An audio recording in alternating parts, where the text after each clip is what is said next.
नमस्कार।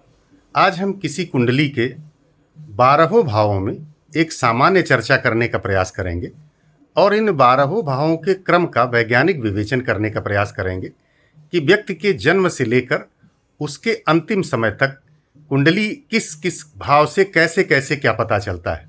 कुंडली का पहला भाव जन्म का भाव है, जिसे लग्न भाव कहते हैं।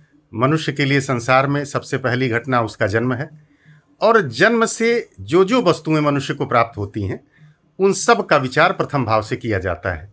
जैसे मनुष्य का स्वरूप, रंग रूप, जन्म स्थान, जन्म का समय आदि अनेक बातें ये प्रथम भाव से देखी जाती हैं। मनुष्य को प्रभु कृपा से प्राप्त सर्वोत्तम मनुष्य शरीर मिलता है, जिसके द्वारा द्वादश स्थान अर्थात मोक्ष तक पहुंचता है। इस जीवन यात्रा में उत्तरोत्तर विकास के लिए जिन जिन वस्तुओं की मनुष्य को आवश्यकता पड़ती है वो सब चीजें 2 से लेकर 11 तक के भावों के अंतर्गत आती हैं। अब कुंडली के विकास के क्रम में मनुष्य का शरीर तो मिल गया, परंतु शिशु को दूध ना मिले, खाद्य पदार्थ ना मिले तो शरीर चल नहीं सकता। यही कारण है कि खाद्य पदार्थ, कोष तथा धन आदि का संबंध कुंडली के द्वितीय भाव से है। फिर बिना परिश्रम के न तो धन उत्पन्न होता है और न धन टिक सकता है। अतः कुंडली का तृतीय भाव परिश्रम, बल, बाहु आदि का है। शरीर, धन तथा परिश्रम यह सब तभी सार्थक है जब कार्य करने की रुचि हो और कार्य करने की भावना हो। अतः भावनाओं, कामना अर्थात मन का भाव विकास क्रम के चतुर्थ भाव में आता है और कुंडली का चतुर्थ भाव जातक के, किसी व्यक्ति के भूमि भवन भाव माता का भाव है और उसके मन का, उसके हृदय का भाव है। व्यक्ति के पास शरीर हो, धन हो, परिश्रम की इच्छा शक्ति हो, सब कुछ हो, परंतु यदि उसे कार्यविधि का ज्ञान न हो, विचार शक्ति प्राप्त न हो तो जीवन आगे नहीं चल सकता। अतः कुंडली का पंचम भाव विचार शक्ति का है, जो मन के अनंतर स्थान दिया जाता है और विकास क्रम के अनुरूप है। फिर शरीर, धन, परिश्रम, इच्छा शक्ति, विचार शक्ति सब कुछ हो, परंतु यदि मनुष्य सांसारिक विरोधी शक्तियों, अड़चनों, कठिनाइयों में से न निकल सके तो उसे कुशलता और सफलता कभी प्राप्त नहीं हो सकती। अतः कुंडली का छठा भाव रोग, ऋण, रिपु का है अर्थात कठिनाइयों का है और शत्रुता का स्थान है। अब यदि इन सब के बाद मनुष्य में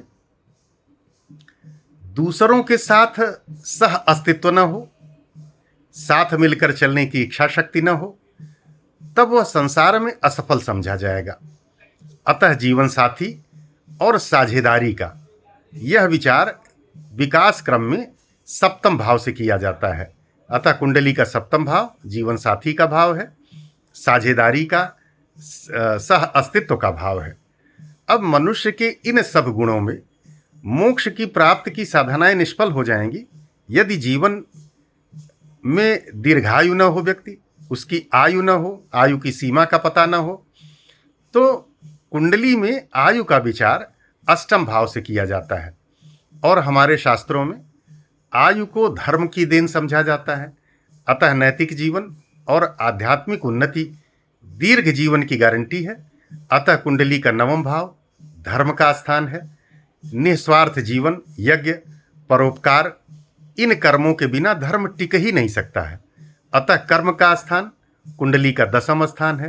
कुंडली के दसम भाव को कर्म भाव कहते हैं, परंतु यज्ञ, कर्म एक नैसर्गिक सुविधा और निष्ठा की हद तक पहुंचने के लिए जहां सुविधा स्वाभाविक हो जाए तथा पूर्णतया प्राप्त हो जाए तो उस प्राप्ति का स्थान काम है। अतः कुंडली का 11वां भाव प्राप्ति का भाव है, आय का भाव है, आमदनी का भाव है और इसके पश्चात कुंडली का 12वां भाव मोक्ष का है, व्यय का है, कर्मों के क्षय का है और धर्म मनुष्य के संसार में आने के उद्देश्य को बताता है। इस कुंडली के भावों के विकास क्रम में कुंडली व्यक्त करती है जन्म से लेकर और अंतिम अवस्था तक। इस प्रकार पूरी कुंडली के 12 भावों में जीवन के पूरे चक्र की वैज्ञानिक कहानी है। और ज्योतिष इन्हीं सब भावों के बारे में भविष्यवाणियाँ करता है। ज्योतिषीय भविष्यवाणी संकेत प्रदान करती है, जिसके आधार पर व्यक्ति को सक्रिय और सचेत रहने की आवश्यकता है, और जिस भाव में उसके पूर्व जन्म के कर्मों के हिसाब से जो ग्रह स्थित हैं, उन कर्मों का उसमें सब व्याख्या की जाती है, और उस विषय में व्यक्ति को सचेत और सतर्क रहकर ध्यान देना चाहिए। बहुत बहुत धन्यवाद।